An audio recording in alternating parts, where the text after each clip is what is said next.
"My son ordered me to wake up at 5 in the morning tomorrow to make coffee for my daughter-in-law," he said, "because, as the mother-in-law, it's my obligation." But last night, while he was asleep, I set his alarm for 4 in the morning and prepared a surprise they'll never see coming. It's been 6 months since Terrence and Tiffany came to live in my house after they lost their apartment because they couldn't afford the rent. My son had lost his job at a commercial roofing company where he was making about $600 a week, and Tiffany had to close her nail salon because the debts piled up to $8,000. They arrived with 2 huge suitcases and a shoebox full of unpaid bills, promising it would only be temporary until they could get back on their feet financially. Welcome to my Voices of Auntie May. I share new life stories here every day, and I'd really appreciate it if you hit subscribe and liked my video. Now, let's jump back into my story. I'm sure you'll love it if you keep listening till the end. At first, everything seemed normal. I cooked their favorite meals, I cleaned their rooms, and I helped them out, just like any mother would for her struggling child. Terrence seemed grateful, and Tiffany even helped me wash the dishes after dinner. I even started to think it was nice having company in this house, which had been so empty since my husband Marcus passed away 3 years ago. But little by little, Terrence started to change. First, they were small orders disguised as kind requests. He'd ask me to do their laundry because Tiffany was too tired from looking for work all day. Then he asked me to cook only his favorite comfort foods because he needed to feel better emotionally to face job interviews. Next, he asked me to clean their room every single day because Tiffany was apparently allergic to dust. Things got strange when Terrence started talking to me like I was his personal employee. He no longer said please or thank you when I served his food. His orders came out dry and direct during dinner, while Tiffany nodded along as if everything was completely normal. He'd tell me I had to wash his clothes with a special softener that cost $2 a bottle. He demanded I cook specific cuts of meat that cost $25 a pound. He ordered me to clean the entire house every day just in case his friends decided to visit. And like a fool, I obeyed everything, truly believing it was my duty to help my son until he got back on track. Last month, Terrence found a new job at an insurance company where he makes $400 a week. Tiffany also found a part-time job at a local hair studio, making $200 a week. Between the two of them, they have an income of $600 per week, enough to rent a small apartment and start over. But they haven't left my house. In fact, their behavior toward me has gotten worse. Last night was the final straw. After dinner, roast chicken that I had cooked with my own hands and paid for with my Social Security check of $1,000 a month, Terrence stood up from the table, looked me straight in the eye, and told me with a coldness that froze my blood that tomorrow I had to wake up at 5 in the morning to prepare milk and coffee for Tiffany in bed, along with French toast and fresh fruit. He said she was used to an early breakfast, and since I was the mother-in-law, it was my obligation. Tiffany smiled from her chair, caressing her dyed blonde hair, which she gets touched up every 2 weeks at the salon where she works, as if she had just received the greatest gift in the world. She didn't say a single word to defend me or to suggest that a 71-year-old woman didn't need to get up before dawn to serve her breakfast. She simply savored the moment while my own son turned me into his personal maid. I stood by the table with the dirty dishes in my trembling hands, feeling like 45 years of sacrifice and unconditional love were crumbling in a single second. For decades, I worked double shifts at the packaging plant, getting up at 5 in the morning and returning home at 9 at night to pay for Terrence's vocational program, which cost $10,000. I sold the gold jewelry my husband Marcus gave me on our wedding anniversary to buy him his first motorcycle for $3,500. I mortgaged this house, which I'd paid off with 20 years of honest work, to loan him $15,000 when he wanted to start his own engine repair business, which later went bankrupt due to his irresponsibility and lack of commitment. And now he was standing there, in my own house, in the living room where he grew up playing with his toy cars, ordering me to become his wife's free domestic worker. I couldn't sleep that night. I stayed awake until 3 in the morning, thinking about every moment that led me here. I remembered when Terrence was 8 and got pneumonia, how I spent all my $600 in savings on medicine and private doctor visits because the care at County General Hospital was too slow. I remembered when he turned 18 and told me that when he grew up, he would take care of me and give me everything I deserved for being the best mother in the world. I remembered when he married Tiffany 5 years ago and promised in his speech in front of all the guests that he would always honor and respect his mother because everything he had, he owed to me. All those promises now seemed like cruel lies designed to manipulate my mother's heart. At 3:30 in the morning, I made a decision that would change everything forever. I got out of bed, walked silently down the hallway where photos of Terrence from babyhood to his graduation were hung, and entered his room without a sound. Terrence was sleeping deeply with that heavy breathing he always had since he was a child having nightmares. I took his phone from the nightstand, set his alarm for 4 in the morning, and wrote a note that read, "Time to make coffee for your wife, like a real husband." But that wasn't all. I went back to my room and pulled out an old notebook from my dresser where I had meticulously recorded every expense I had incurred for him over the last 20 years. Every loan, every favor, every dollar I spent saving him from his financial problems and irresponsibilities. The total was $75,000 that he had never returned or even mentioned. Tomorrow, Terrence is going to wake up at 4 in the morning and understand that I am no longer his personal employee. He will wake up and find a detailed bill for everything I have given him during his adult life. And then, he will receive the surprise I've been secretly preparing these last few weeks. A surprise that will change the rules of this game forever because I've decided that I will not be anyone's doormat, not even my own son who shares my last name. When Terrence was 5 years old and got bronchitis, I sold my white gold engagement ring for $200 to pay for the medicine that insurance didn't cover. That was the first of countless times I sacrificed something of mine to give him everything. Now, as I wait for his alarm to ring at 4 in the morning, I realize that every single one of those sacrifices brought me to this moment of humiliation in my own home. Marcus and I bought this house in 1985 when it cost $45,000, and we paid it off in 20 years with enormous sacrifices. He worked in construction, making $800 a week, and I worked at the textile mill, making $600. We were living on about $1,400 a month, paying the $600 a month mortgage and surviving on the rest. When Terrence was born in 1987, we converted the tool shed into his bedroom, painting it green because we didn't have money for wallpaper. The first few years were the hardest. Terrence was a sickly baby who constantly caught colds. Doctor visits cost $75 each, and medicines sometimes cost up to $100 a month. Marcus worked extra shifts on weekends to earn extra money, and I stopped buying new clothes for 3 years so I could pay for everything Terrence needed. When Terrence turned 10, Marcus had an accident at the site and was out of work for 4 months.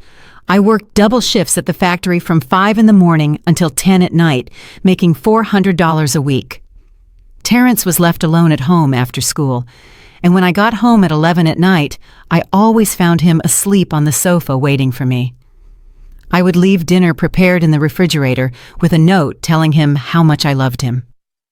During those 4 months, I sold the pearl earrings Marcus gave me on our first anniversary, my father's watch that I had inherited when he died, and even the porcelain dinnerware that had belonged to my grandmother.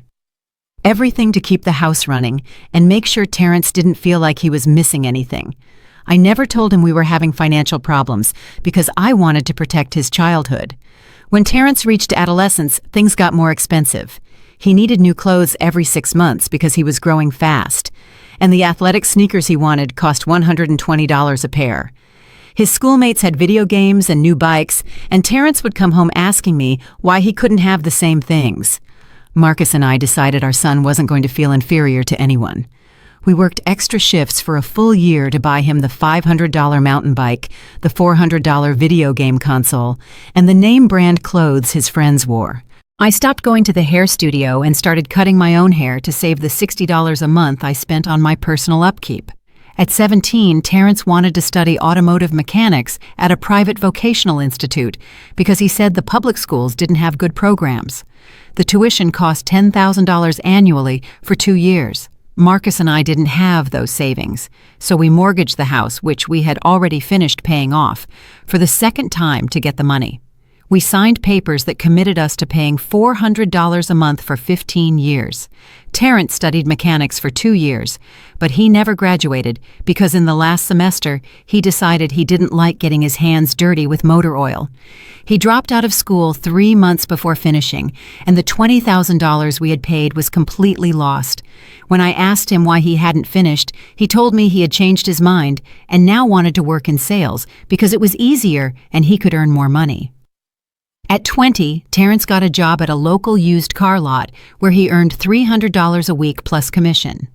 He fell in love with a Honda motorcycle that cost $3,500 and asked me to lend him the money because the bank wouldn't give him credit since he had no credit history. Marcus had already died of a heart attack the year before, and I was living alone on my widow's pension of $1,000 a month. I sold the gold jewelry Marcus had given me during our 25 years of marriage, the wedding earrings, the bracelet from our 10th anniversary, and the necklace he gave me when Terrence was born. In total, I got $2,800. I gave the $2,500 to Terrence for his motorcycle and kept $300 for personal expenses. Terrence promised to pay me $50 a month until the debt was paid off, but after 6 months, he stopped giving me money, claiming he had too many expenses and would pay me back when he had a better job. He never returned a single penny of that loan. At 23, Terrence met Tiffany at a nightclub and fell madly in love. Tiffany worked as a manicurist at a cheap salon and made $200 a week. Terrence wanted to impress her by taking her to expensive restaurants and buying her costly gifts that he couldn't afford on his salary. He started asking me for loans every 2 weeks. $50 for a romantic dinner, $80 for perfume, $40 for a dress Tiffany wanted. During the first year of their courtship, Terrence borrowed more than $3,500 from me for his dates with Tiffany. I gave it to him because I thought I was helping my son be happy and build a solid relationship. I never imagined I was financing an irresponsible man who didn't understand the value of money or honest work. When Terrence decided to marry Tiffany, he asked me to help with the wedding because her parents didn't have the financial resources. The celebration they wanted cost $15,000. The banquet hall, the food for 100 guests, the wedding dress, the groom's suit, the flowers, the music, and the cake. I had $8,000 saved from my pension over 3 years, but it wasn't enough. I mortgaged my house for a third time to get the remaining $7,000. I signed papers that committed me to paying $400 a month for 20 years, money that represented more than half of my monthly pension. But I wanted Terrence to have the wedding of his dreams and start his marriage in the best possible way. The wedding was beautiful. Terrence looked very sharp in his $700 black suit, and Tiffany looked like a princess in her $2,500 white dress. During his speech, Terrence publicly thanked me in front of all the guests, saying that everything he had in life he owed to his mother, that I was the most generous and self-sacrificing woman in the world, and that he would always care for and protect me.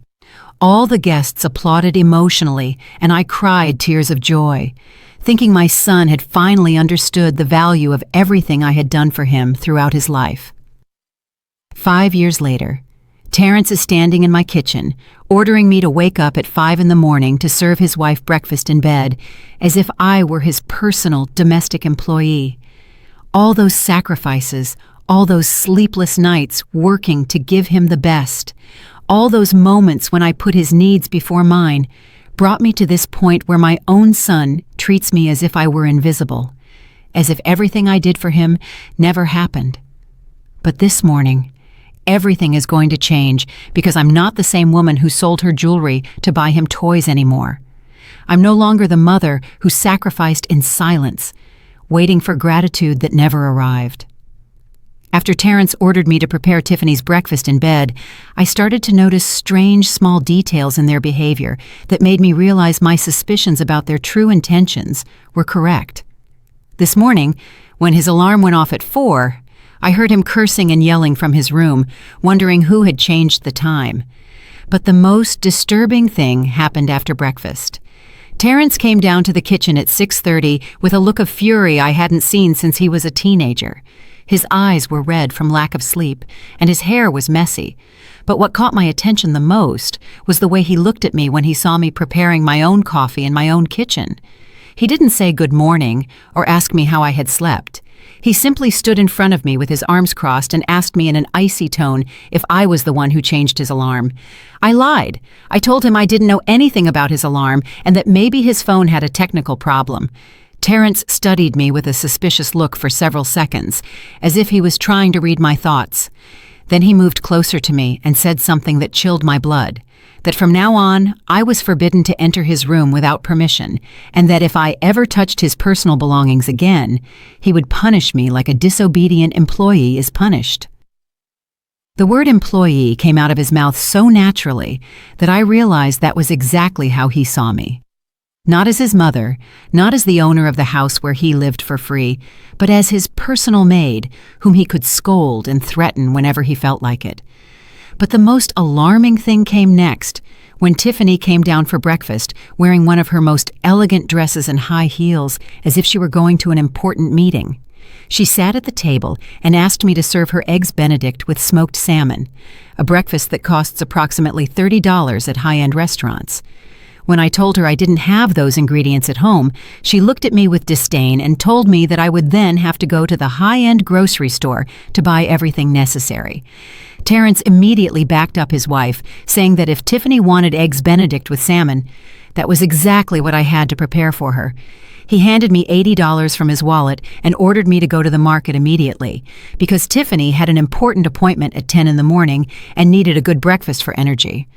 It was at that moment that I noticed something very strange. Tiffany was wearing jewelry I had never seen on her before, small diamond earrings and a rose gold bracelet that looked expensive. When I asked her if they were new, she smiled mysteriously and told me Terrence had given them to her last week to celebrate his new job. But I knew Terrence only made $400 a week at his insurance job, and after paying his personal expenses like gas, food, and entertainment, he wouldn't have enough money to buy jewelry that probably cost more than $1,000. Besides, Tiffany had only started working part-time a month ago, and her $200 weekly salary barely covered her transportation and lunch expenses. As I walked to the high-end grocery store with the $80 in my purse, I started putting together strange situations that had been happening in my house for the last few weeks. Last week, I found bills from expensive restaurants in the trash. A dinner at an Italian restaurant that cost $120, another at a steakhouse that cost $110, and a third at a cocktail bar that cost $90. In total, they had spent $320 in a single week on entertainment. I had also noticed that Terrence and Tiffany received online shopping packages almost every day. New clothes, shoes, perfumes, hair accessories for Tiffany, and even an espresso machine that cost $500, which they installed in their room so they wouldn't have to come down to the kitchen in the mornings. When I asked them how they could afford so many purchases, Terrence told me they had received a bonus at their jobs and deserved to treat themselves after so many months of difficulty. But something didn't add up in that explanation. If they had so much extra money for expensive restaurants and unnecessary purchases, why were they still living in my house without paying any rent, utilities, or food? Why hadn't they moved into their own apartment, as they had promised when they arrived? At the grocery store, while buying the smoked salmon, which cost $35 a pound, and the ingredients for the hollandaise sauce, I realized that Terrence and Tiffany had found the perfect situation, living for free in a comfortable house with a free domestic worker who cooked, cleaned, and catered to their every need, while they spent all their income on personal luxuries and entertainment. When I returned home, I heard voices in Terrence's room and decided to listen from the hallway. Tiffany was talking on the phone with someone, and what I heard confirmed my worst suspicions. She was telling the person on the other end of the line that she had found the perfect way to save money for the trip to Europe they wanted to take in December. By living with the mother-in-law, they didn't have to pay rent, utilities, or food, and they also had full 24-hour domestic service. Then I heard Tiffany's cruel laugh as she told her friend how Terrence had managed to convince me that it was my obligation as a mother-in-law to attend to her like a queen. She literally said that I was so naive and manipulative that they could probably stay in my house for years without paying anything while they saved all their money for a down payment on a house of their own in the future.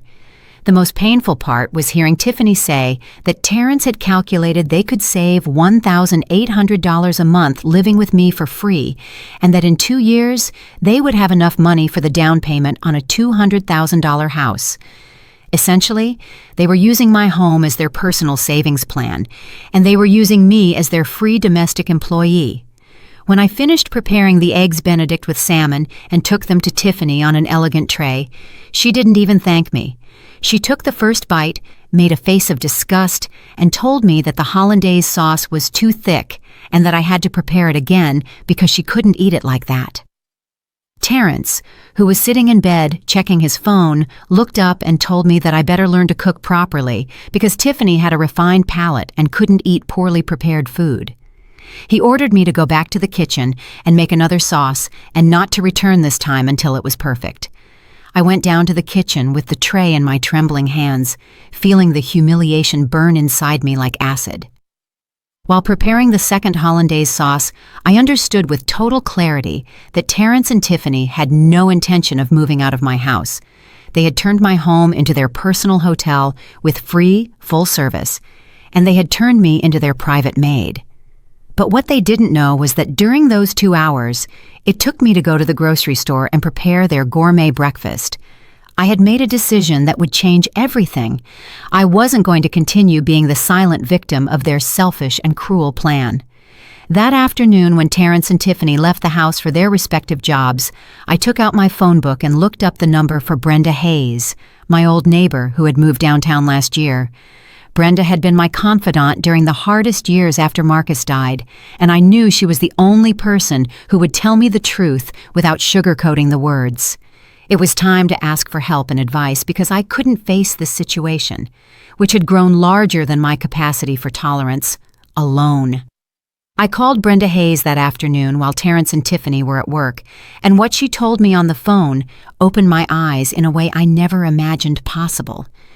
Brenda had gone through a similar situation with her older son 5 years ago, and she told me details that made me realize I wasn't the only mother who had been turned into a free domestic worker by her own children. Brenda explained that when adult children return home to live with their mothers after financial failures, they often develop a mentality that they deserve to be treated like hotel guests, especially if the mother is a widow living alone. She told me she had seen cases where children went to the extreme of charging their own mother's rent to live in the houses they themselves had paid for over decades.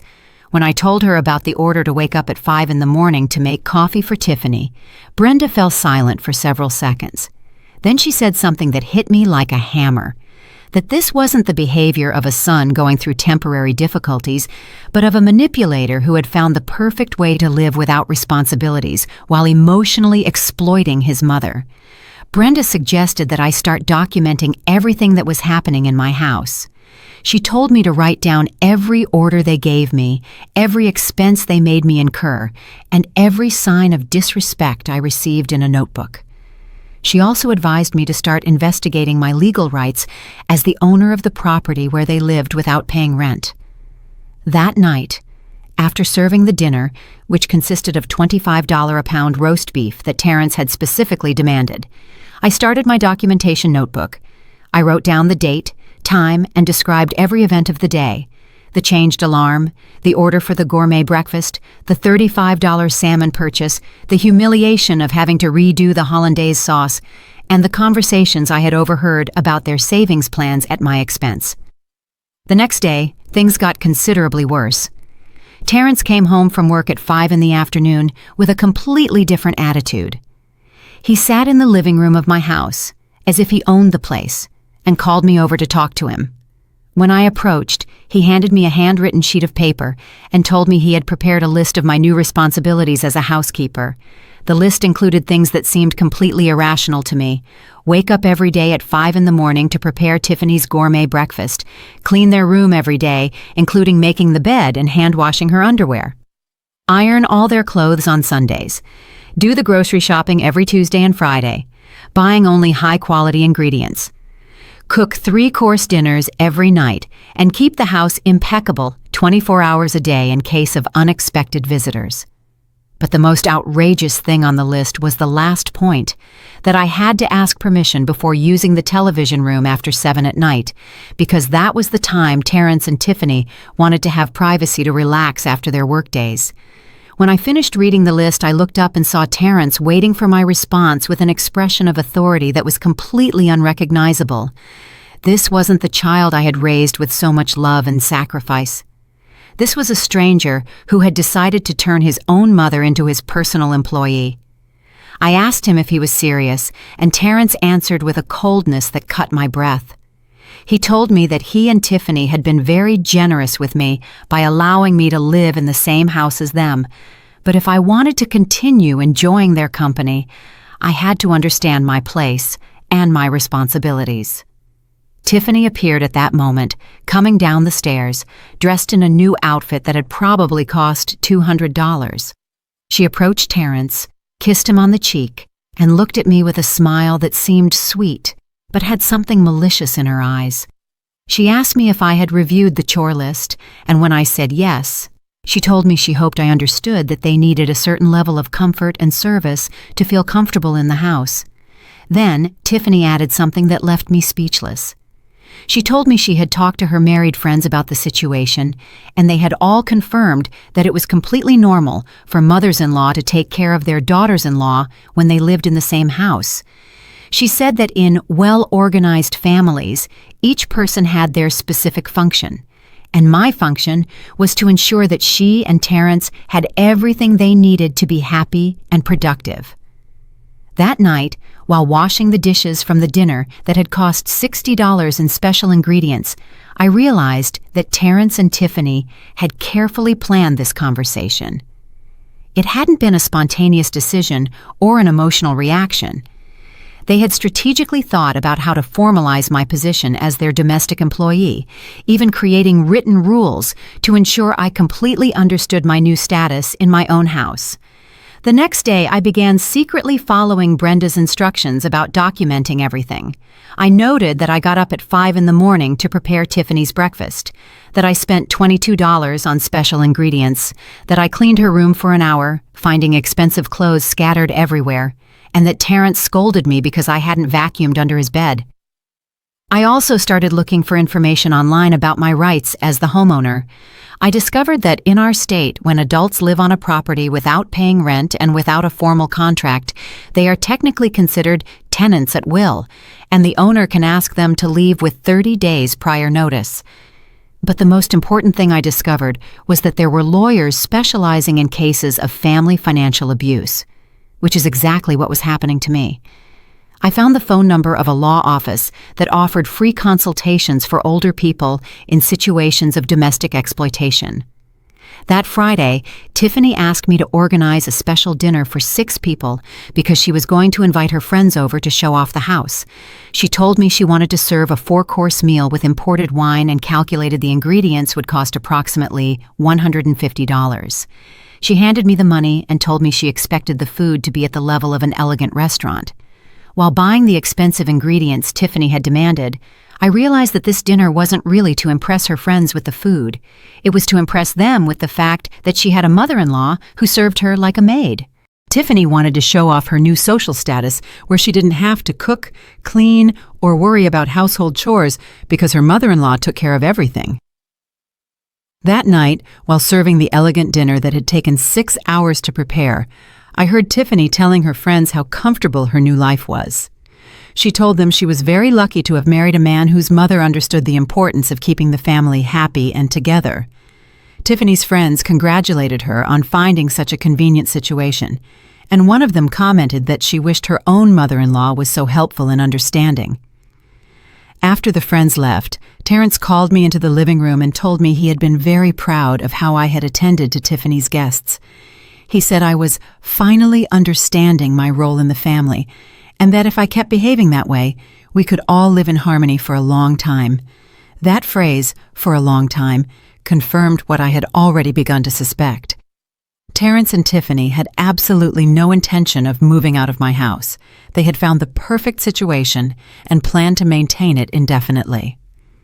That night, after washing all the fine dishes and cleaning the kitchen, which looked like a war zone, I sat on my bed with the documentation notebook and wrote down everything I had observed during dinner. I also noted the comments I had heard and the expressions of satisfaction on Terrence and Tiffany's faces. But the most important thing I wrote was my final decision. The following Monday, I was going to call the lawyer specializing in family financial abuse to schedule a free consultation. I had endured enough humiliation and exploitation in my own home. It was time to seek professional legal help to reclaim my dignity and my home. On Monday morning, after serving the gourmet breakfast, which had already become a humiliating routine, I called the law firm I had found online and scheduled an appointment for that same afternoon. But before I could leave the house, I received a completely unexpected visit that changed everything. Brenda Hayes appeared at my door with a serious expression on her face and a manila folder under her arm. Brenda told me she'd been thinking about our phone conversation all week and had decided to investigate a few things about Terrence and Tiffany on her own. She asked me to sit down in the kitchen because she had very important information to share with me, information I needed to know before making any legal decisions. The first thing Brenda showed me was a series of printed photos she had taken with her phone from her car the previous weekend. The photos clearly showed Terrence and Tiffany leaving a luxury car dealership on Saturday afternoon. In one of the photos, Terrence was signing papers next to a red sports car that definitely cost more than $30,000. Brenda explained that she had decided to follow them discreetly on Saturday to see what they were spending their money on, and what she had discovered had left her completely outraged. Not only had they bought the sports car, but they had then gone to a luxury mall where Terrence had bought Tiffany a new engagement ring that cost $3,000, according to the information Brenda had subtly gotten by asking the jewelry store. But that wasn't all. Brenda had spoken to Denise Williams, an old co-worker from the textile mill who now worked at the bank where Terrence had applied for the car loan. Denise had told her that Terrence had lied on his credit application, claiming he lived in a home he owned, free of a mortgage, and valued at $200,000, and that he had no rent or utility expenses because he was the homeowner. Essentially, Terrence had used my house and my financial stability as collateral to get bank credit, without my knowledge or authorization. He had presented documents where he appeared as the owner of my property and had calculated his disposable income based on the fact that he was living completely free of charge thanks to me. Brenda then showed me a copy of Terrence's credit report that Denise had obtained unofficially. The report showed that over the last 6 months, Terrence had applied for and obtained 4 different credit cards with total limits of $30,000. And he had lied on all the applications about his living situation. Most alarming was that Terrence had used my address as his permanent residence on all official documents, but had declared that he was the owner of the house. This meant that if he couldn't pay his debts, the banks and credit card companies could legally come after my property to recover the money. Next, Brenda handed me a series of receipts she had found in the dumpster in the alley behind my house when she had come to visit me the week before. The receipts showed extravagant purchases Terrence and Tiffany had made in the last 2 months. $500 at a luxury spa for Tiffany, $400 on designer clothes for Terrence, $300 for a romantic dinner to celebrate their wedding anniversary, and even $250 for a professional photo shoot they had taken to update their social media profiles. In total, the receipts added up to more than $1,450 in luxury expenses over the last 2 months, while they lived completely free in my house and forced me to spend my own pension on gourmet food for them. But the most devastating information Brenda had discovered came when she showed me a screenshot of a text message conversation from her niece, Jasmine Evans, who worked at the same insurance company as Terrence. Jasmine had overheard a conversation between Terrence and his coworkers, where Terrence had bragged about finding the perfect way to live like a millionaire on a middle-class salary. In the conversation, Terrence had told his colleagues that he calculated that by living for free with his mother, he could save $1,800 a month, which he used for investments and luxury purchases. He had literally told them that his mother was so manipulable and guilt-ridden that he could probably maintain the situation for years, especially because she felt obligated to take care of him after all the sacrifices she had made for him during his childhood. The cruelest part of that conversation was when Terrence had said that his mother was too old and sentimental to confront him, and that he had learned exactly which emotional buttons to push to keep her obedient and compliant. He had described his own mother as a useful tool for achieving his financial goals. After hearing all this information, I sat in my kitchen chair in complete silence for several minutes. I felt as if I had just woken up from a confusing dream and realized I had been living a real nightmare. Everything I had interpreted as my son's temporary problems was actually an elaborate and malicious plan to exploit me financially and emotionally. Brenda took my hands and told me she understood exactly what I was feeling because she had gone through something similar when she discovered her older son had been stealing money from her bank accounts for 2 years. She told me the hardest thing about these situations is accepting that the children we raised with so much love can become capable of hurting us so deeply. But then Brenda told me something that gave me strength, that I had more power than I thought to change this situation. She explained that as the legal homeowner, I had the absolute right to ask them to leave, regardless of whether they were my family. She said that a mother's love didn't mean accepting abuse, and that protecting myself was not selfishness, but survival. Brenda accompanied me to the appointment with the lawyer that afternoon. Attorney Thomas Bellows received me in his office very kindly and explained my legal options in detail. He confirmed that Terrence had committed bank fraud by using my property as collateral without my authorization, and that I could press criminal charges against him if I wished. But the lawyer also offered a more direct and less traumatic solution, a formal eviction process that would allow me to reclaim my house in 30 days without having to involve the police or create a public scandal.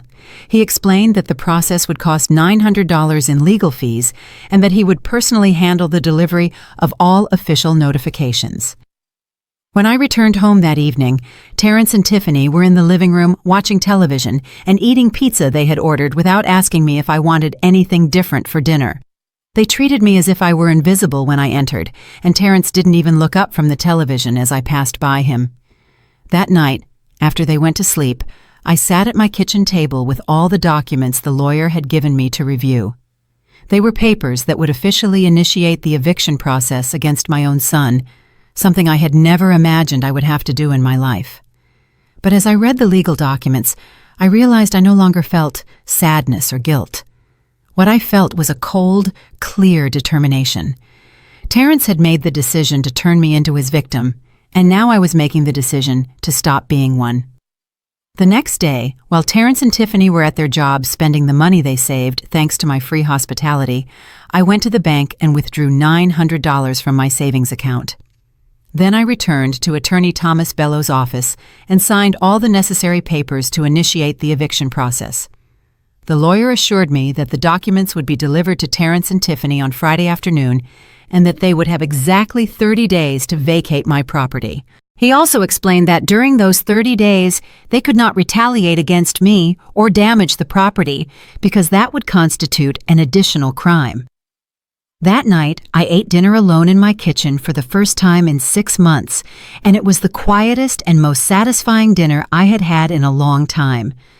The days that followed after signing the eviction papers were the strangest of my life because for the first time in 6 months, I had to act as if nothing had changed while I waited for Friday to arrive for Terrence and Tiffany to receive the legal notice.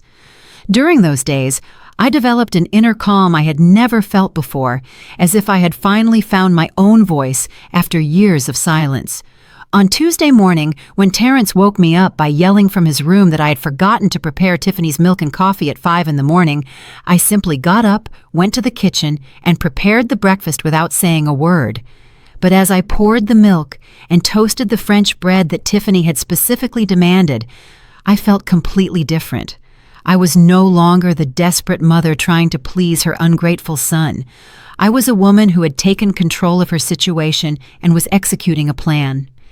Tiffany came down for breakfast that morning in a new green dress that probably cost $150 and high heels that I recognized as an expensive brand I had seen in magazines. She sat at my table as if she were a queen waiting to be served and asked me to add organic honey to her Greek yogurt because she had read in a magazine that it was better for digestion. When I served her breakfast on the silver tray that had belonged to my mother, Tiffany tasted the coffee and made a disgusted expression. She told me it was too strong and that I had to prepare a new cup because she couldn't drink bitter coffee. Instead of feeling humiliated as I had other times, I simply smiled and told her, "Of course, I'll immediately prepare another coffee exactly the way you like it." Tiffany looked at me strangely because of my calm attitude, but she didn't say anything. As I prepared the second coffee, I thought about how in 3 days she would receive the legal papers explaining that she would have to prepare her own coffee in another house for the rest of her life. That afternoon, I decided to do something symbolic but important. I called my cousin, Rhonda Clark, who lives in Atlanta, and invited her to come visit me for the weekend. Rhonda was very surprised by my call because she knew Terrence and Tiffany were living with me and didn't understand why I suddenly wanted to have visitors. I told her I wanted to see her and had some important news to share with her. Rhonda agreed to come on Saturday morning and stay until Sunday. When I told Terrence about Rhonda's visit during dinner, he made an obviously annoyed face. He told me he didn't think it was appropriate for me to invite people to the house without consulting him first, because he and Tiffany needed their privacy and didn't want to feel uncomfortable with strangers in their personal space. The phrase, their personal space, seemed so absurd that I almost laughed out loud. Terrence was talking about my own house, as if it were his private property, and was trying to forbid me from inviting my own family. I responded very calmly that Rhonda was my cousin and that I had the right to welcome her into my house whenever I wanted.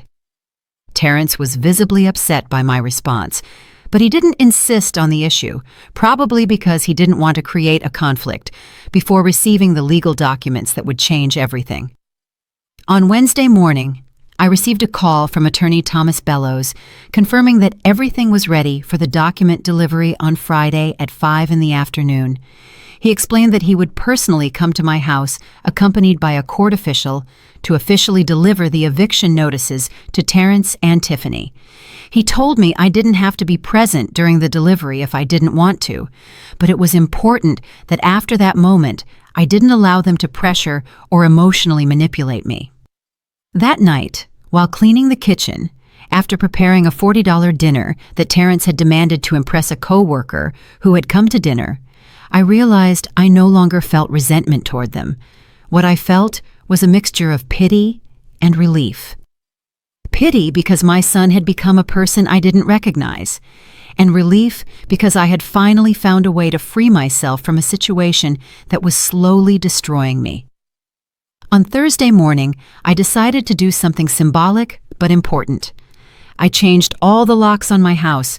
I hired a locksmith who charged $150 to install new locks on the front and back doors.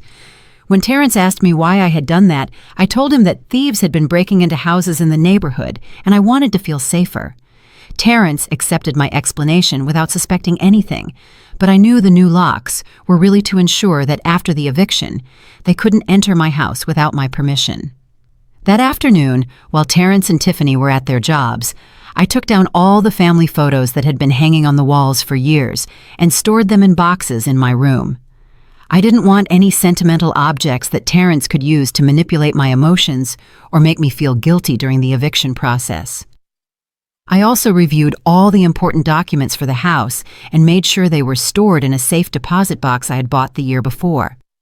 The house deed, my will, my insurance policies, and all my bank papers were secure where Terrence couldn't find them or take them during the move. On Thursday night, Terrence came home with a strangely cheerful attitude. During dinner, he told me that he and Tiffany had been thinking about staying to live with me permanently because they had discovered that family life was much more comfortable and economical than living alone. He said they had calculated they could save enough money in 2 years to buy their own house, and in the meantime, we could all continue living together in harmony. Tiffany enthusiastically supported Terrence's plan, adding that she had grown very comfortable in my house and genuinely enjoyed having such an attentive and helpful mother-in-law. She told me her friends were very envious of her situation because very few married women were lucky enough to have a mother-in-law who treated them like queens. As I listened to their plans to turn my exploitation into a permanent situation, I maintained a neutral expression and simply nodded when they expected me to respond. Internally, I felt completely calm because I knew that in less than 24 hours, those plans would completely fall apart. After dinner, Terrence handed me a new list of household chores he had prepared to optimize the house's organization. The list included specific times for each activity: deep cleaning on Mondays, grocery shopping on Tuesdays, laundry on Wednesdays, window cleaning on Thursdays, and preparing special meals on Fridays. He had also added new responsibilities like cleaning their cars once a week and keeping the garden perfectly trimmed. I took the list, read it completely, and told Terrence it was very detailed and that I would study it carefully. He smiled, satisfied, thinking he had managed to completely formalize my position as his permanent domestic employee. That night, before going to sleep, I sat on my bed and read the legal documents the lawyer had given me to review before the official delivery. The papers clearly explained that Terrence and Tiffany had 30 days to vacate the property, and that during that time they could not take any objects that were not strictly personal. They also specified that any attempt at intimidation or retaliation against me would constitute an additional violation of the law. I fell asleep that night with a sense of peace I hadn't felt in months. Tomorrow at 5 p.m, the nightmare that had been my life for the last 6 months would officially begin to end. On Friday morning, I woke up early and prepared the last gourmet breakfast I would ever make for Tiffany. As I peeled the fresh fruit and prepared the eggs Benedict that had cost $5 in ingredients, I mentally said goodbye to that humiliating routine that had defined my mornings for so long. At 3 p.m, I received a call from Attorney Bellows, confirming that he and the court official would arrive promptly at 5. He asked me if I felt emotionally prepared for what was about to happen, and I replied that I had never been more prepared for anything in my life. At exactly 5 o'clock on Friday, when the doorbell rang and I saw Attorney Thomas Bellows standing at my door next to the court official, I felt a mixture of nervousness and determination that reminded me of the day I signed my divorce papers from my first marriage 40 years ago. But this time, I wasn't ending a relationship because of lost love, but rescuing my dignity from the hands of my own son. Terrence and Tiffany were in the living room watching television when they heard the doorbell. Tiffany yelled from the sofa, asking who it was with that imperious tone she had adopted when addressing me over the last few months. I replied, "They're visitors for me, and you'll know what it's about in a moment." When I opened the door, Attorney Bellows greeted me professionally and asked if Terrence Clark and Tiffany were in the house. I confirmed that they were, and he asked me to call them to the door because he had official documents to deliver to them personally. Terrence appeared first, walking with that casual attitude he had when he thought everything was under his control. When he saw the lawyer and the court official, his expression changed immediately. He approached the door with a confused look and asked me what was going on. I simply told him, "These people have something important to tell you." Attorney Bellows formally introduced himself and handed Terrence the manila envelope with the eviction documents. He explained that Terrence had 30 calendar days to vacate the property, along with all his belongings, and that if he did not comply voluntarily with the order, a forced eviction would proceed, which would include police intervention. Terrence took the envelope with trembling hands and opened it immediately. As he read the documents, his face went from confusion to shock, and then to a fury I had never seen on him in my entire life. He looked up at me and shouted, "Are you responsible for this?" I replied very calmly, "Yes, I hired the attorney to reclaim my house." At that moment, Tiffany came running from the living room, asking what was happening and why Terrence was yelling. When Terrence showed her the legal papers, Tiffany became completely hysterical. She started screaming that this had to be a mistake, that I couldn't kick them out of the house because they were family, and that surely someone had made a legal error. The court official patiently explained to Tiffany that there was no mistake, that the documents had been correctly processed by the court system, and that as tenants at will, without a lease or legal rights to the property, they were required to comply with the eviction order. Terrence looked at me with an expression that mixed disbelief and betrayal. He asked me, "How could you do this to your own son after everything he's done for you?" The irony of that question was so absurd that I almost laughed. I replied, "Precisely because you are my son, I expected you to treat me with respect in my own house, and you chose to turn me into your free domestic employee." Tiffany interrupted, screaming that I was an ungrateful old woman, that they had been very generous by keeping me company in my empty house, and that without them, I would be completely alone and depressed. She told me I should be thankful.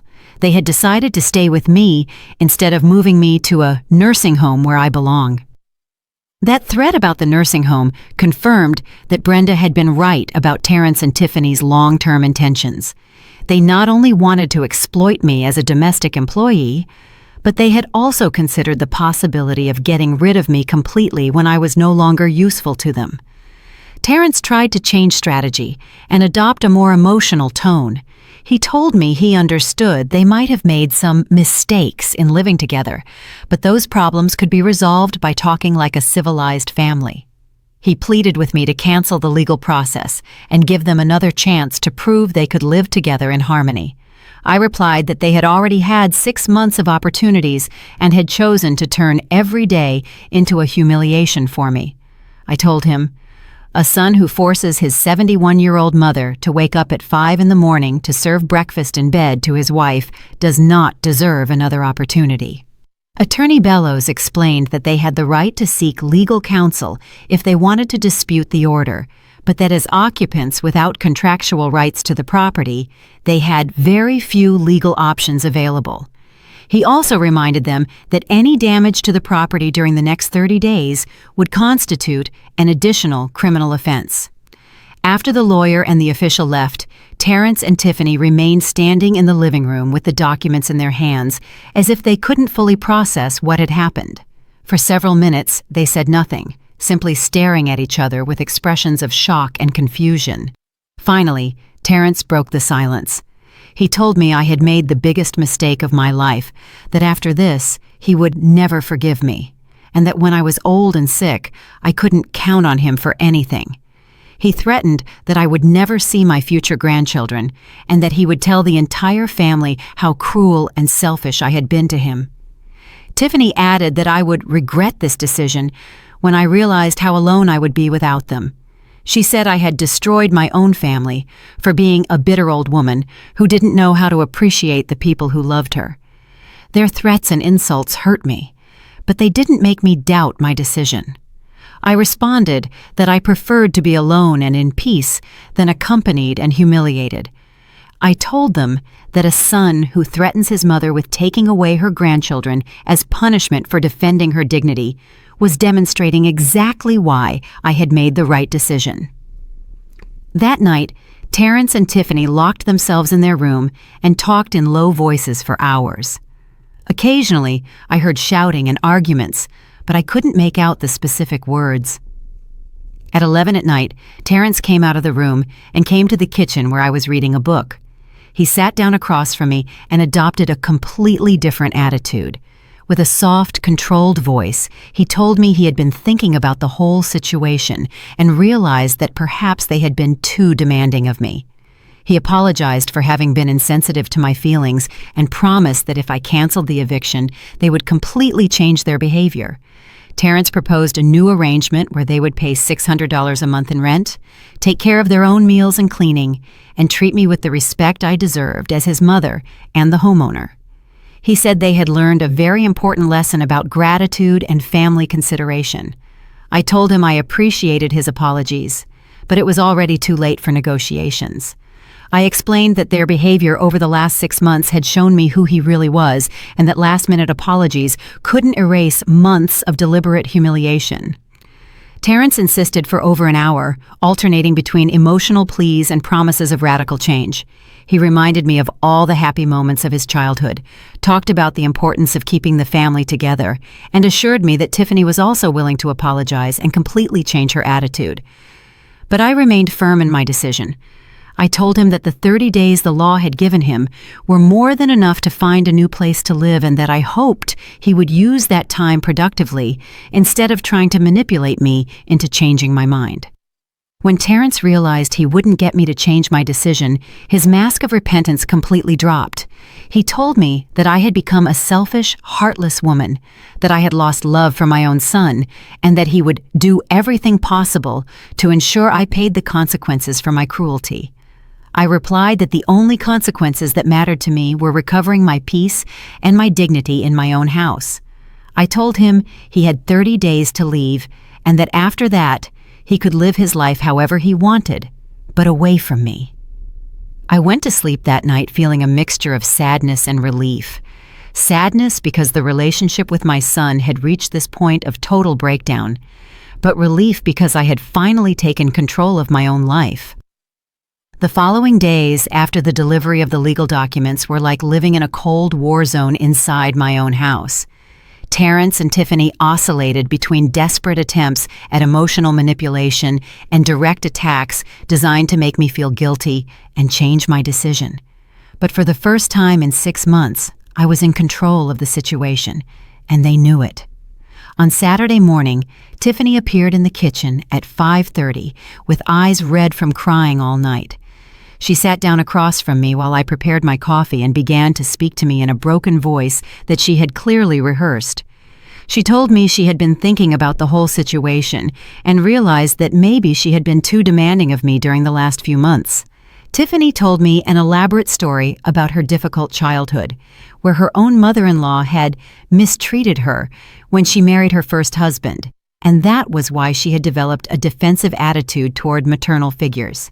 She begged for my forgiveness with tears in her eyes, saying that I had been like the mother she never had, and that the idea of losing me was destroying her emotionally.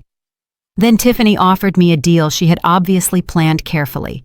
She proposed that if I canceled the eviction, she would take care of all the household chores while I rested and enjoyed my retirement like a queen.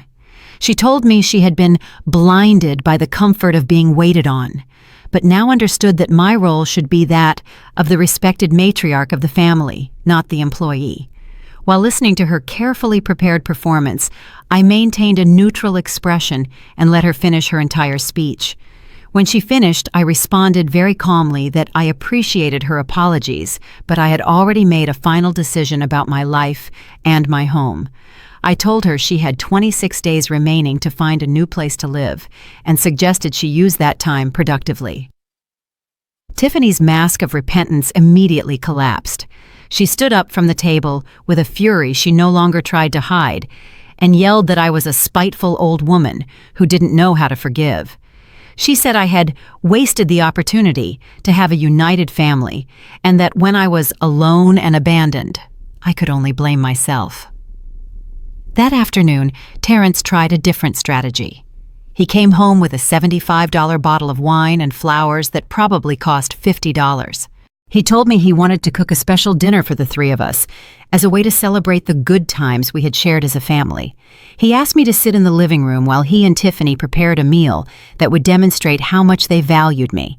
For 2 hours, Terrence and Tiffany worked in the kitchen, preparing an elaborate dinner that included imported meat, organic vegetables, and a dessert they had bought at an expensive bakery. The dinner had probably cost them more than $175, money they had spent specifically to impress me and make me change my mind. When they served me dinner on my best porcelain china, Terrence made an emotional toast where he spoke about the importance of family and forgiveness. He told me he had reflected deeply on his mistakes and was willing to make any sacrifice necessary to repair our relationship. He assured me that he had learned to value everything I had done for him during his life and that he would never disrespect me again. Tiffany added that she had also learned a valuable lesson about gratitude and respect for elders. She promised me that if I gave them another chance, she would become the most attentive and helpful daughter-in-law I could imagine. She told me she had spoken with her friends about the situation, and they had all explained that mothers-in-law deserve to be treated like queens in their own homes. While eating the expensive dinner they had prepared as an emotional bribe, I thanked them for the effort and told them the food was delicious, but I also confirmed that my decision remained the same and that no special dinner would change the fact that they had to leave my house in 25 days. Terrence's frustration was evident when he realized his reconciliation strategy hadn't worked. He abruptly got up from the table and asked me, "What exactly do you want from us?" I replied simply that I wanted them to respect my decision and leave my house when the legal deadline ended.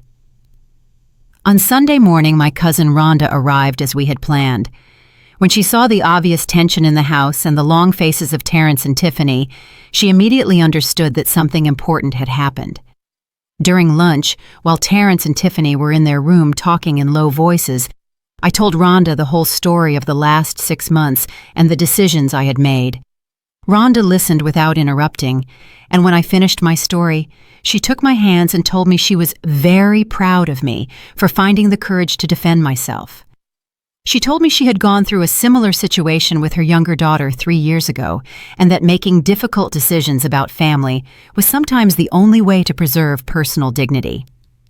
That afternoon, Terrence tried to involve Rhonda in his manipulation efforts. He asked her to talk to me to make me understand how important it was to keep the family together, especially considering that I was an older woman who needed the support of her children.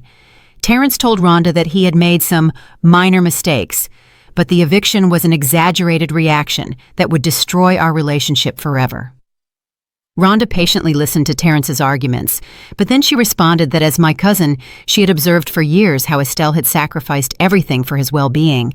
She told him that an adult son who turns his mother into a free domestic employee doesn't deserve understanding or second chances, and that he should be grateful that Estelle had given him 30 days instead of kicking him out immediately. On Monday morning, Terrence completely changed his strategy and adopted a victim attitude. During breakfast, he told me he had spoken with some relatives about the situation and that they were all very disappointed in my behavior. He told me that his Uncle Robert had said that modern mothers had become too selfish and that in the old days, families stayed together regardless of the difficulties. Then Terrence informed me that he had called my sister, who lives in another state, to tell her what was happening. According to him, my sister was very worried about my mental stability and had suggested that perhaps I needed psychological help to deal with the loneliness of widowhood. Terrence told me that several relatives were considering coming to visit me to stage a family intervention. That manipulation, using other relatives, bothered me more than all the previous ones because Terrence was trying to create a narrative where I was the irrational villain and he was the innocent victim. I told him very clearly that he could call whoever he wanted, but no relative was going to change my decision because none of them had lived in my house for the last 6 months being treated like a domestic employee. On Tuesday, Terrence adopted a strategy of financial intimidation. He told me he had been researching the cost of living for a single woman my age and that I had no idea how expensive life had become. He explained that my $1,000 monthly pension was not enough to maintain a large house, especially considering the costs of utilities, maintenance, security, and food. Terrence presented me with a detailed list of monthly expenses that, according to him, I would have to face alone. $300 for utilities, $200 for food, $100 for house maintenance, and various other expenses totaling more than $800 a month. He told me that mathematically it was impossible for me to live alone without financial help. Then he offered me a proposal that he presented as an economically beneficial solution for everyone. If I canceled the eviction, he and Tiffany would pay $600 a month in rent, take care of all utility expenses, and share the costs of food and maintenance. He told me that from a financial point of view, it was a completely irrational decision to kick them out when they were willing to contribute financially. I replied that I had lived alone for 3 years after my husband's death and had managed all the household expenses perfectly well with my pension and my savings.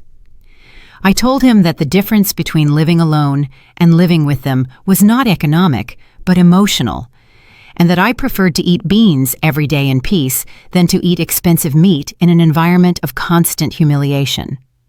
On Wednesday night, Tiffany made her last desperate attempt at manipulation. She came to my room at 11 at night with an exaggerated look of sadness and told me she had something very important to confess. She sat on the edge of my bed and told me she was 6 weeks pregnant and had been waiting for the perfect moment to give me the news. Tiffany told me she had planned to announce the pregnancy during a special dinner the following month because she wanted me to be the first to know I was going to be a grandmother. With tears in her eyes, Tiffany begged me to reconsider the eviction for the sake of the baby. She said she couldn't bear the idea of raising her child away from his grandmother, and that all children deserve to have a close relationship with their grandparents. She promised me that if I canceled the legal process, she would ensure I had a central role in the baby's life. I listened to her entire emotional confession without interrupting, but when she finished, I told her I regretted that she had decided to use a pregnancy as a tool for manipulation. I explained that if she was truly pregnant, that was an additional reason for her and Terrence to find their own home where they could raise their child with independence and responsibility. I told her that a child needed parents who knew how to live autonomously, not parents who depended on emotionally exploiting a grandmother to maintain their lifestyle. I assured her that if the baby existed, I would be happy to meet and love him, but that would happen in my house during scheduled visits, not as a result of emotional blackmail. Tiffany left my room that night with an expression of total defeat, finally understanding that none of her strategies were going to work. On Thursday morning, Terrence and Tiffany officially began packing their belongings. I heard them moving around the house, gathering their things with a frantic and resentful energy. Occasionally, I heard sarcastic comments about how unfair and cruel I had been to them, but they no longer tried to talk directly to me. While they packed, I sat in my kitchen with a cup of coffee, and for the first time in 6 months, I felt completely at peace in my own home. The day Terrence and Tiffany finally left my house was a Saturday in March, exactly 30 days after they received the legal documents. During those last 4 weeks, they had packed their belongings with deliberate slowness, as if they were waiting until the last moment for me to change my mind. But when the final day arrived, they understood that my decision was definitive and irreversible. That morning, I woke up at 6. Not because someone had ordered me to, but because I wanted to see the sunrise from my window without the pressure of having to prepare gourmet breakfast for people who didn't respect me. I made my own coffee in my own kitchen, sat at my favorite table, and for the first time in 6 months, enjoyed the complete silence of my home. At 9 in the morning, Terrence and Tiffany began loading their belongings into the red sports car they had bought with the money they saved living for free in my house. They had accumulated so much stuff that they had to make 3 different trips, carrying boxes, suitcases, appliances, and all the expensive clothes they had bought during the months they didn't pay rent or utilities. While they loaded this car, I remained seated in my living room reading a book without offering to help or say an emotional goodbye. They had had 30 days to prepare for this moment, and I had had 30 days to get used to the idea that my relationship with Terrence had changed forever. When Terrence came to return the house keys to me, he looked at me with a mixture of resentment and sadness that no longer affected me emotionally. He told me he hoped I was happy with my decision, because from now on, I would have all the loneliness in the world to reflect on what I had lost. He assured me he would never forgive me for choosing my personal comfort over the well-being of the family. I replied that I was completely at peace with my decision and that I wished him the best in his new independent life. I told him that the doors of my house would always be open for him to visit me as my son, but they would never again be open for him to treat me as his domestic employee. Tiffany then approached with the room keys and also handed me a handwritten list of all the expenses that, according to her, I owed them for improvements they had made to the house. The list included the $500 espresso machine they had installed in their room, the new curtains they had bought for the living room, and even the cost of the paint they had used to touch up some walls. I took the list, read it completely, and handed it back to her, telling her that all those improvements had been made without my authorization and for their own benefit. Therefore, I had no obligation to reimburse them for anything. I explained that when someone lives for free in a house for 6 months, any money they spend on improvements should be considered a minimal contribution rather than a reimbursable investment. After handing over the keys, Terrence and Tiffany left without saying goodbye.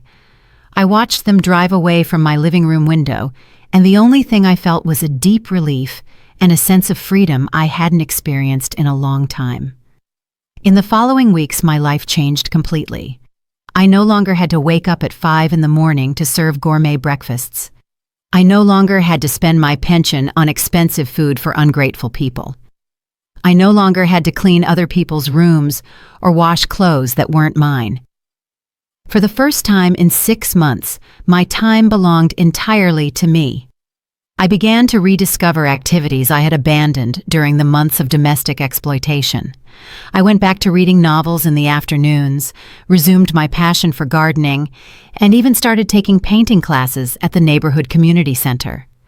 With the money I no longer spent on gourmet food for Terrence and Tiffany, I could afford small personal luxuries like magazines, new books, and art supplies.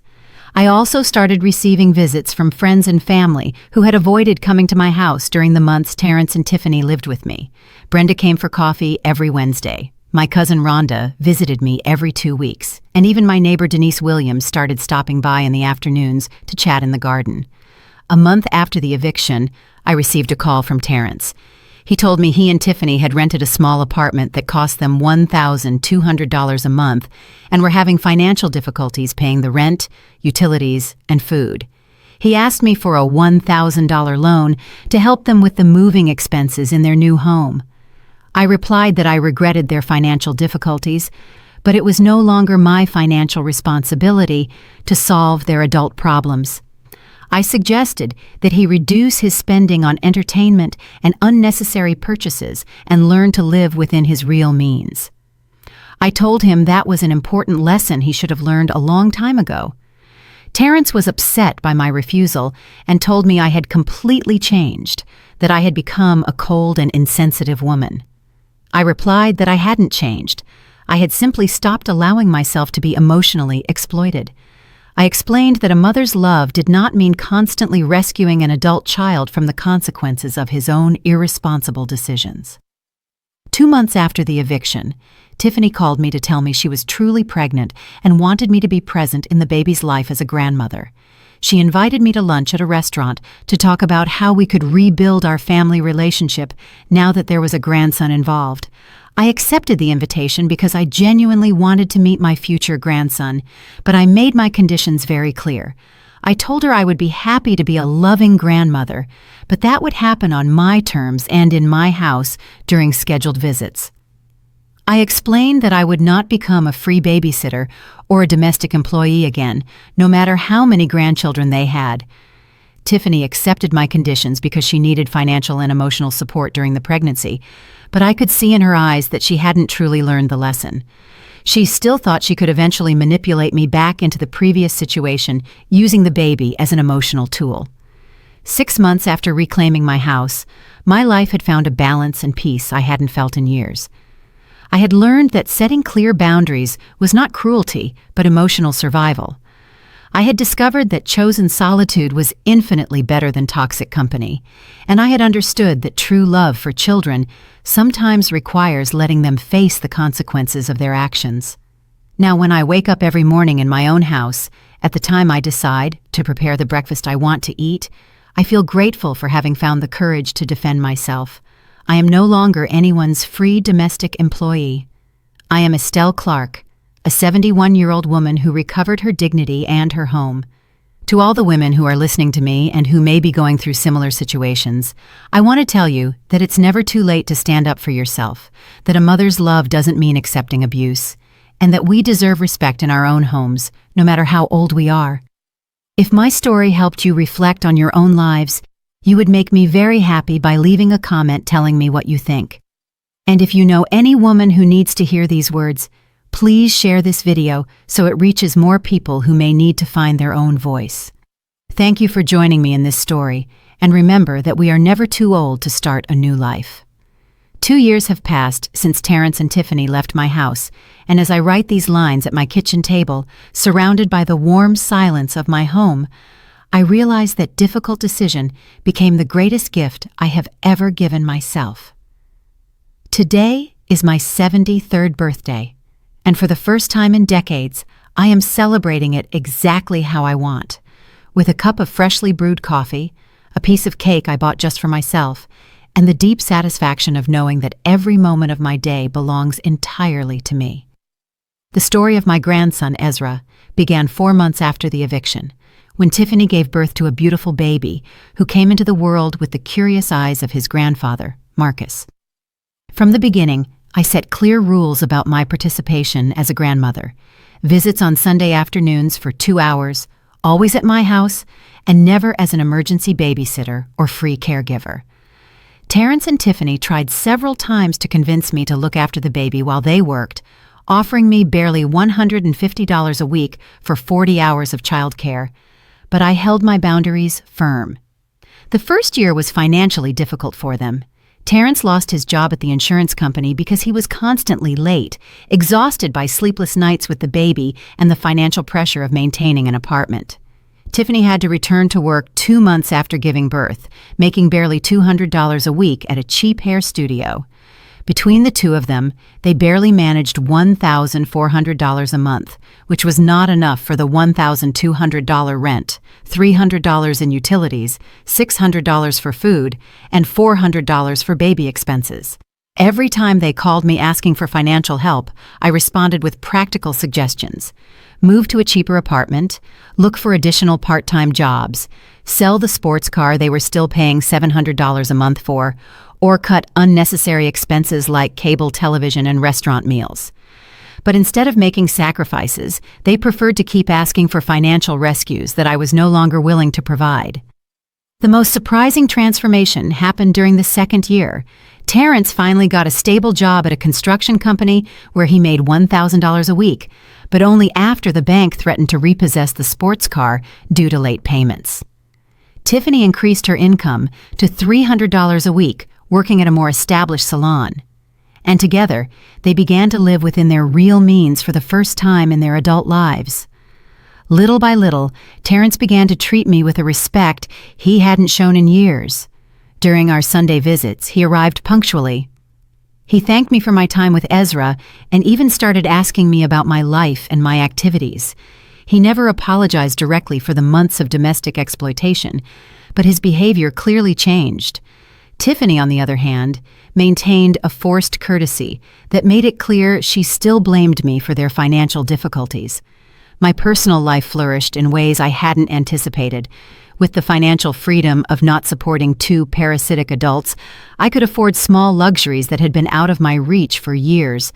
I joined a gym for older adults that cost $50 a month, where I made wonderful friends like Joanna Munoz, a 75-year-old widow who became my workout partner and confidant.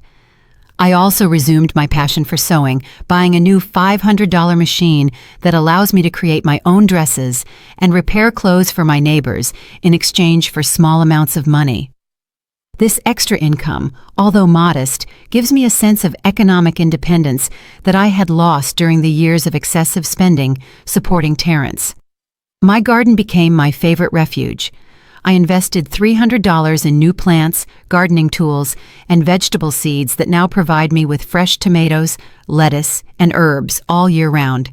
The mornings I used to spend preparing gourmet breakfasts for ungrateful people, I now spend watering my plants and enjoying the birdsong from the trees Marcus and I planted. My relationship with Brenda deepened into a genuine friendship based on shared experiences and mutual respect. We meet every Wednesday for lunch and talk about our lives without the pressure of solving the problems of adult, irresponsible children. Brenda told me that her older son, after being kicked out of her house 5 years ago, now has a thriving appliance repair business and visits her regularly with respect and gratitude. One of the most gratifying surprises of the last year was reconnecting with relatives I had lost touch with during the chaotic years of constantly rescuing Terrence from his financial problems. My cousin Rhonda Clark, who lives in Atlanta, started visiting me every 3 months, and we discovered we share a passion for history books and mystery novels. During her visits, we explore local museums, attend lectures at the library, and enjoy intellectual conversations that remind me how intelligent and educated I am when I am not being treated as a domestic employee. The most liberating aspect of my new life is managing my money.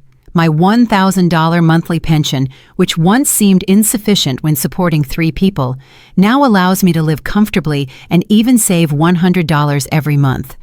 I have accumulated $1,500 in a savings account that I use for medical emergencies and occasional small trips. Last year, I was able to afford a 4-day trip to the mountains with a group of older women from the community center.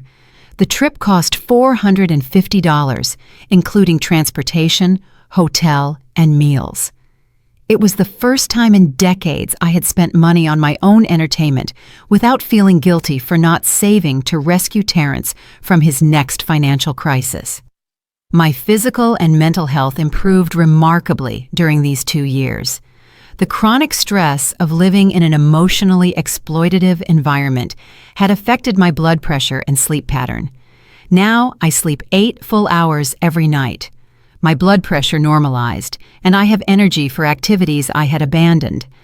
The gym exercises helped me maintain my mobility and strength, and the yoga classes taught me relaxation techniques that I use when I occasionally feel anxiety about the future.